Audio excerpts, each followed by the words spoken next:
Hello, welcome back to my channel. My name is Kimberly and today we are going to be talking about Ninth House by Leigh Bardugo. Ninth House follows Alex, short for Galaxy Stern, a girl with a dark, troubled past, as she navigates Yale's secret societies. She was offered a full-ride scholarship to Yale after waking up in a hospital by Dean Sando, one of the heads of the secret societies.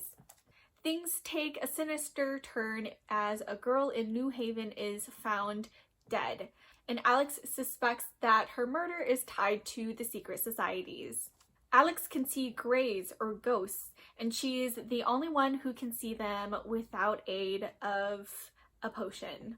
Everyone else, if they take a potion, they only see the ghost in gray, which is why they're called greys, but Alex can see them in all their colorful glory.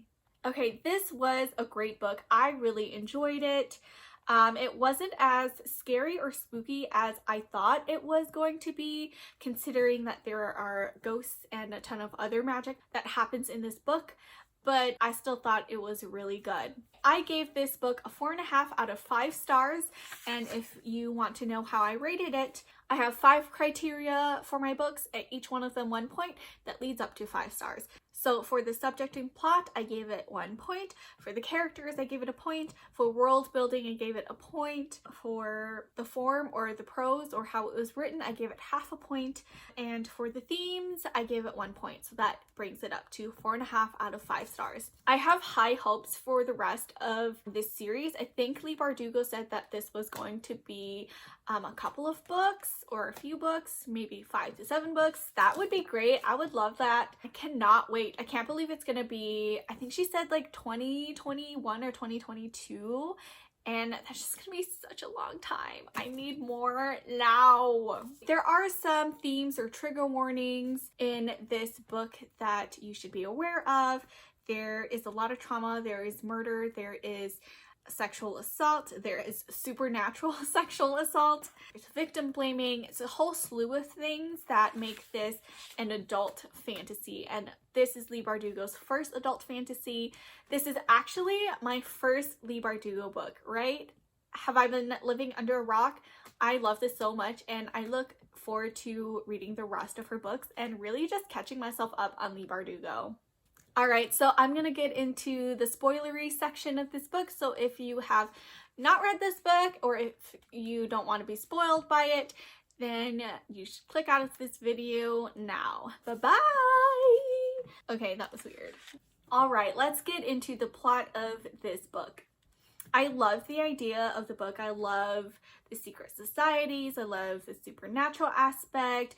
I love the imperfect people who have been through a ton of stuff. Yale is such a great backdrop for something like this. But that said, I feel like we rarely see Alex in class. And in fact, I feel like her school life was just an afterthought of everything else that she's going through or has to handle. It didn't feel super collegiate. It just feels like something that happens on a campus. It wasn't like, it didn't feel like she was a true college student. Like everything was just like, oh, well, I should probably like, oh, I need to go to sleep because I have this class or I'm failing. I would have loved to see her study a little more or read, because Lord knows we're all always reading in college. I feel like this story could have taken place at any university and it wouldn't have made a change to the story at all. It wouldn't have made a difference in the plot. When you think of Yale, it's something that's so exclusive, and then you think of secret societies and then it's even more exclusive. And I really wanted to have that feeling a little more, even though so much happened in this book where I understand that the details weren't so much towards the school aspect as the secret societies aspect. Okay, let's get into characters. Characters. First off, I love Darlington, and he wasn't even in half the book. Even though he's not there, his teachings just loom over Alex through everything that she does. Everything is, well, I wonder if Darlington left instructions on this, or Darlington would have done it this way, or Darlington would have like yelled at me for doing it like this, or something like that. She was always thinking about Darlington, so even though he wasn't actually in the story, his presence was definitely there. One thing I really appreciated about Leigh Bardugo's writing is that we get backstories for so many characters. World building is probably my favorite aspect of reading. So I really appreciated getting that backstory for Darlington and even for North, the bridegroom, and then having Alex's backstory unfold. Even though Darlington is this like stoic, perfect character, this perfect man who knows everything and has everything under control, I love seeing his human moments as well. Particularly him being drugged at the manuscript Halloween party. I love that even though he presents himself as kind of perfect and everyone else thinks he's perfect, his backstory shows that he is imperfect. And I appreciate that. We all know that Darlington wasn't dead throughout this book. Like, I knew he wasn't dead, but if he had been turned into a demon, and then if demons enter this story, oh my gosh, I'm gonna love that so much. I'm so excited. Next is Dawes, or the Oculus. Dawes is my spirit animal. She is so reliable. She's a feminist. I love how she is always there and she just like knows what to do. She stood up to Dean Sando for Alex when he was kind of victim blaming Alex, like, the ghosts have been so much more rampant because you're here and you can see them and we don't know. She's just like, no, that is not it. Because she's really quiet and reserved, but when it comes to things that she's passionate about, she will stand up for it. And that is why I appreciate Dawes.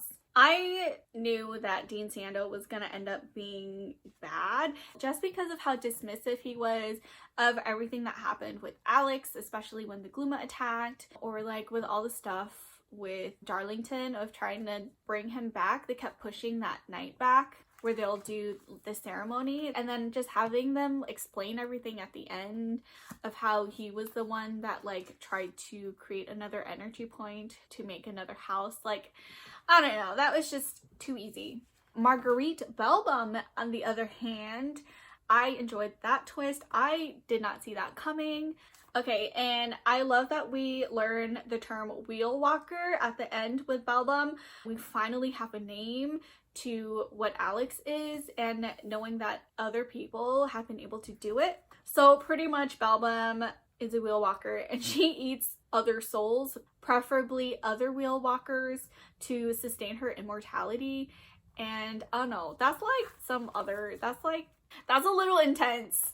Another character I really enjoyed was North, aka the bridegroom, aka Burden Boyce North. The unlikely partnership that we got between this ghost and Alex, I really enjoyed. I like that there was that partnership. I liked seeing Alex go into the underworld and to like communicate with him. I thought that was a really cool scene. I hope that we do get to see North again. I don't know if maybe he's passed or like gone on because Daisy was Belbum, but I would like to see him again. Or I would like to see her kind of befriend other ghosts. It would be a waste of her talents if she didn't communicate with more ghosts in the next book or in the future series. Alright, Galaxy Stern. I really enjoyed Galaxy. I liked that she was kind of unlikable, but likable at the same time.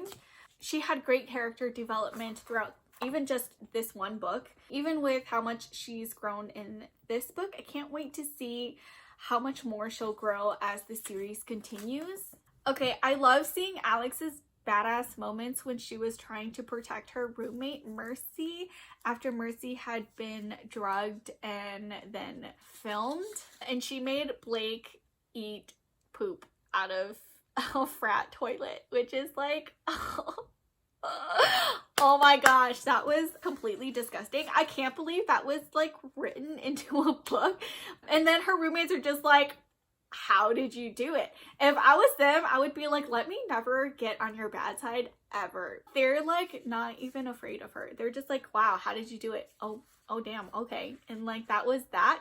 So Galaxy, we find out throughout the story that she is a drug user, that she is a murderer, she's a dropout, she ran away from home, she can see ghosts, but she not only can see ghosts, she can see ghosts in color. and she can let ghosts like into her to kind of control her or to use their strength. And then by the end of it, she could even hear them. That's pretty cool. That's pretty cool. I didn't think that there could be any more that she could do with ghosts, but the fact that she can have like so many of them at once and then that she can hear them after that too. Yeah, that's gonna be really interesting. Some things I didn't like about Alex, I felt like she was never really truly motivated to do Leigh things.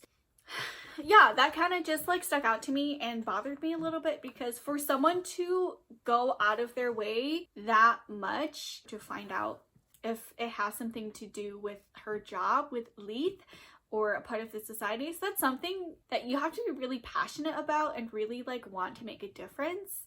And most of the time it just felt like Alex just couldn't be bothered, or she has that couldn't be bothered attitude, but then she goes and does it anyway. I know that it is said that Tara Hutchins reminded Alex of herself dealing drugs and being in that situation, but even so, I wish there was a little bit more of a driving force to why she did things.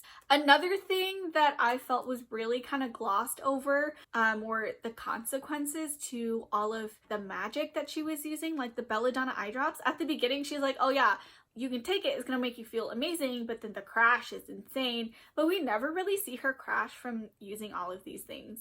She kind of just is like, oh, I need to go to sleep. Oh no, I can't go to sleep because I have something else I need to do, and she goes off and does it. I was expecting her to just completely burn out and just to like be done, but that doesn't really happen. Another thing is that the veil has a scent, a smell, and she kind of just like is always walking around in sweats and is smelling, and that's just something I would have liked to see a little bit more consequence, a little bit more.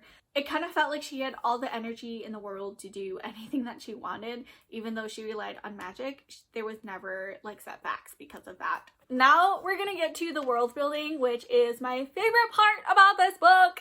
There is so much information packed into this book. I really appreciated all the detail that we got from it. Every paragraph was just jam-packed with info, but I found myself having to reread paragraphs or even reread pages just to make sure that I got enough information, because there will be like a reference back or just something where I'm like, wait, I don't think I got all of that. So I had to go back and read a couple of paragraphs.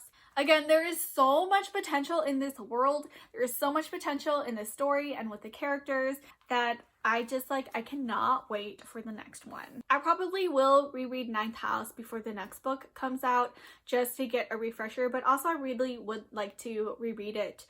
Now on to how this book is written, or the prose. Overall, I really enjoyed Leigh Bardugo's writing.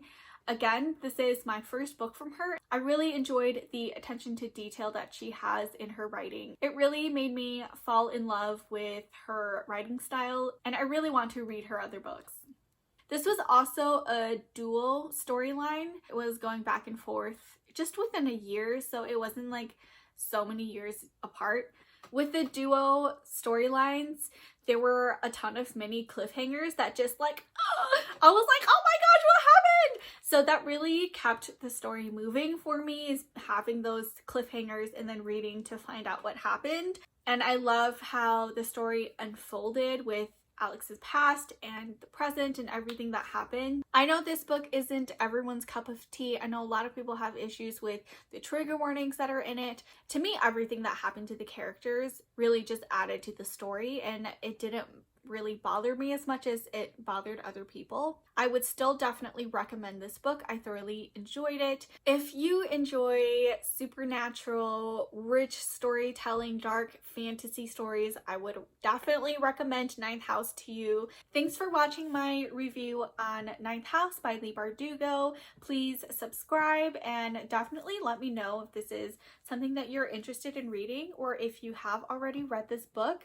Let me know things that you liked and things that you didn't like. I always love hearing what other people thought about books, and I would love to hear what you thought about this. So thanks for watching. I can't wait to see you next time. Bye! Damn. Ryan Little. What am I trying to say? I need to figure it out. Let's just not go there. Does anyone sit down and just do 5 reviews in one go and you're just like a sweaty mess at the end of it? No? Can't relate? Just me? Gotcha.